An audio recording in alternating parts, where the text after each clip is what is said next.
Hi అండి. School assistant maths మెథడాలజీలో 5వ chapter అయినటువంటి గణిత శాస్త్ర బోధనా పద్ధతిలో నిగమన పద్ధతి.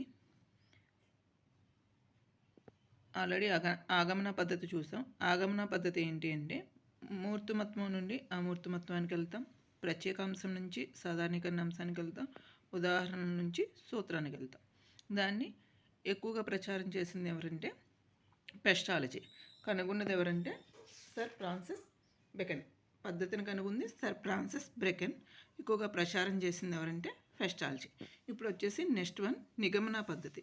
ఈ నిగమన పద్ధతిని 17వ శతాబ్దానికి చెందిన కుమినియన్ అనే ఆయన ప్రచారం చేశారు. ఇది ఏంటి అంటే మనకి సార్వత్రిక విషయం నుంచి ప్రత్యేక విషయానికి అనే సూత్రం మీద ప్రచారం చేశాడనమాట. కుమినియన్ అనే శాస్త్రవేత్త 17వ శతాబ్దంలో సార్వత్రిక విషయం నుంచి ప్రత్యేక విషయానికి అనే సూత్రం మీద ప్రచారం చేశాడు. ఇదే నిగమన పద్ధతి. ఆగమన పద్ధతిలోనే మనం ప్రత్యేక విషయం నుంచి సార్వత్రిక విషయానికి వెళ్తున్నాం. ఇక్కడ వచ్చేసి దానికి ఆపోజిట్ అనమాట. సార్వత్రిక విషయం నుంచి ప్రత్యేక విషయానికి వెళ్తుంది అనమాట. ఈ నిగమన పద్ధతిలో ఏంటి, ఆగమన పద్ధతిలో ఏంటి, ప్రత్యేకం నుంచి సార్వత్రిక వస్తాం.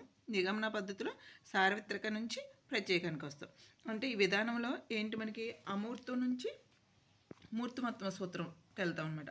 అమూర్తం నుంచి మూర్తిమత్వానికి, అదేవిధంగా సూత్రం నుంచి ఉదాహరణకి విద్యార్థి దారితీస్తాడు. ఆగమనం ప్రత్యేకం నుంచి సాధారణీకరణకి, నిగమనం సాధారణీకరణ నుంచి ప్రత్యేకానికి. అదేవిధంగా ఆగమనం ఏంటి, మూర్తిమత్వం నుంచి అమూర్తిమత్వానికి, నిగమనం అమూర్తిమత్వం నుంచి మూర్తిమత్వానికి, ఆగమనం ఉదాహరణ నుంచి సూత్రానికి, నిగమనం సూత్రం నుంచి ఉదాహరణకి. ఇది అంటే ఇప్పుడు ఉపాధ్యాయుడు ఏం చేస్తాడు, ముందుగా సూత్రాన్ని విద్యార్థులకు చెప్తాడు. ఆ సూత్రం అంగీకరింపబడి దాని మీద ఆధారపడిన సమస్యలన్నీ పరిష్కరించడం జరుగుతుంది.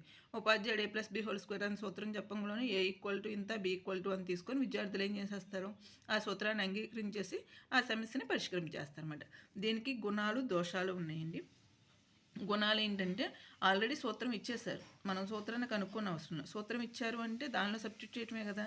అంటే ఆటోమేటిక్గా మనకి ఏమవుతుంది, సమయం అనేది పొదుపు అవుతుంది. నెక్స్ట్ ప్రొలాంగ్ అవుతుందా, అవ్వదు, సంక్షిప్తమైంది, చాలా తక్కువగా చిన్నగా ఉంటుందన్నమాట. ఈ సూత్ర సహాయంతో సమస్యను పరిష్కరించడం కనుక ఎక్కువ సమయం ఉండదు మనకి. సూత్ర సహాయంతో సమస్యను పరిష్కరిస్తాం కనుక ఎక్కువ సమయం అనేది మనకి ఉండదు. నెక్స్ట్ మనం తరగతి గదిలో పాఠం చెప్పేటప్పుడు ఏం చేస్తారు ఉపాధ్యాయులు, గ్రంథ రచయితలు, మన జనరల్గా క్లాస్లో పాఠం చెప్పేటప్పుడు ఏం చేస్తాం, ఉపాధ్యాయులు కానీ ఇంక వేరే వాళ్ళు ఎవరైనా కానీ గ్రంథ రచయితలు కానీ ఈ విధానాన్ని ఎక్కువగా ఆదరిస్తారు. మనం చెప్పడానికి కూడా మనకి ఈజీగా ఉంటుంది. డైరెక్ట్గా సూత్రం చెప్పేంలోనే దానికి ఎలా వచ్చింది ఏంటి అని పుట్టుపూర్వోత్తరాలన్నీ కాకుండా మనం కాబట్టి ఆ సూత్రాన్ని గుర్తుపెట్టుకోవాలి అంటే జ్ఞాపక శక్తి అనేది ఎక్కువ కావాలి. కాబట్టి దీనికి జ్ఞాపక శక్తికి ప్రాధాన్యత ఎక్కువ. అభ్యాసం పునర్విమర్శ స్థాయికి తగింది, ప్రయోజనకరి. అభ్యాసం పునర్విమర్శ స్థాయికి తగిందనమాట, ప్రయోజనంగానే ఉంటుంది. నెక్స్ట్ సమస్యల్ని సాధించడంలో వేగాన్ని పెంపొందిస్తుంది. ఇది ఏమైనా ప్రాబ్లమ్ సాల్వ్ చేయాలనుకోండి, డైరెక్ట్గా సూత్రం అక్కడే ఉంటుంది కాబట్టి త్వరగా చేసేస్తారు. ఇవన్నీ కూడా గుణాలు ఏంటి, సమయాన్ని పొదుపు చేయొచ్చు, సంక్షిప్తంగా ఉంటుంది, ఎక్కువ సమయం పట్టదు, జ్ఞాపశక్తికి ప్రాధాన్యత ఎక్కువ ఉంటుంది, అభ్యాసం పునర్విమర్శ స్థాయికి సరిపోయి ఉంటుంది, సమస్యలను సాధించడంలో వేగాన్ని పెంపొందిస్తుంది. మరి లోపాలు కూడా ఉంటాయి కదండి. లోపాలు ఏంటంటే మనకి డైరెక్ట్గా నేర్చుకున్నామంటే అవగాహన కంటే స్మృతికి ప్రాధాన్యత ఉంటుంది. అంటే అవగాహన చేసుకొని నేర్చుకుంటాం కన్నా గుర్తుంచుకోవడానికి ఎక్కువ ప్రాధాన్యత ఉంటుంది. కాబట్టి విద్య సిద్ధాంతపరంగా తగింది కాదు. ఎంతవరకు అని చెప్పేసి స్టూడెంట్ బట్టి గుర్తుపెట్టుకుంటాడండి, కష్టం కదా అన్నీ అలా బట్టి పెట్టుకోవాలంటే. అందుకని ఎప్పుడైనా విద్యార్థి అవగాహన చేసుకొని నేర్చుకుంటేనే ఎక్కువ గుర్తుంటుంది. గుట్టిగా సూత్రాన్ని బట్టి పట్టడం వల్ల వాటిని మర్చిపోయే ప్రమాదం ఉంటుంది. ఒకవేళ మర్చిపోయినా తిరిగి సూత్రాన్ని నిర్మించడమే. గుట్టిగా పట్టేసాము, A+ వచ్చింది, తర్వాత ఏంటి అనేది మర్చిపోయాడు, AB గుర్తుంది, A+B² సూత్రంలో మధ్యలో +-, అనేది మర్చిపోయాడంటే మళ్ళీ అది గుర్తు తెచ్చుకొని సూత్రాన్ని నిర్మించుకుంటే అక్కడ +-, అని అర్థమవుతుందని స్టార్టింగ్ అది ఎలా వచ్చిందో అని వెళ్తాడంటే లేదు, ఎందుకని డైరెక్ట్గా సూత్రం నేర్చుకున్నాడు కాబట్టి అలాంటప్పుడు ఇబ్బంది పడతారనమాట.